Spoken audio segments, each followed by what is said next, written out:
L'Union européenne réfléchit aux mesures nécessaires pour entamer le déconfinement. Les États membres veulent éviter tout risque d'une deuxième vague épidémique de coronavirus.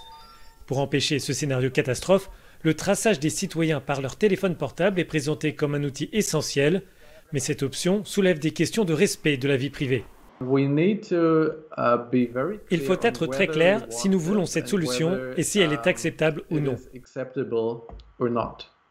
Il y a un manque de respect des droits fondamentaux de la part de la Commission européenne. Je pense qu'ils doivent se reprendre et défendre nos droits, car il n'y a pas de contradiction entre faire face efficacement à la crise et respecter les droits fondamentaux.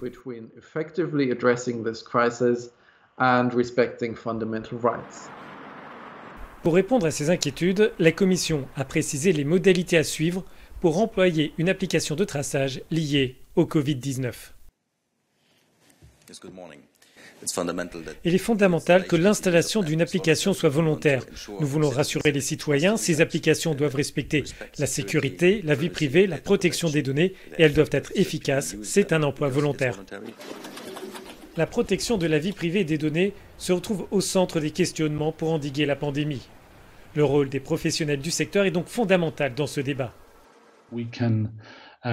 Je pense que nous pouvons regarder l'héritage du 11 septembre lorsque des mesures de sécurité ont été mises en place et des gens qui s'en portent aujourd'hui et pourtant nous voyageons partout. L'une des grandes questions est combien de temps ces mesures seront mises en place et une fois qu'elles seront levées, que ferons-nous des données ainsi collectées?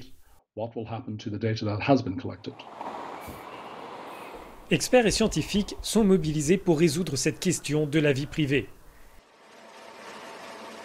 Il existe déjà un système pan-européen de traçage qui fournit des technologies et des services aux autorités et aux développeurs d'applications.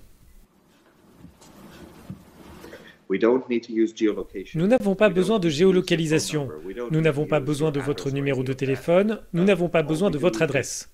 Nous avons juste besoin d'un traçage de proximité, c'est-à-dire nous devons comprendre quelle a été votre proximité et la durée de celle-ci avec une autre personne. Si nous combinons cela avec vos activités et vos déplacements, nous avons suffisamment de données. En fait, nous pouvons gérer cette pandémie sans enfreindre la vie privée. Pour les spécialistes et les scientifiques, il faut désormais répondre rapidement à toutes ces questions.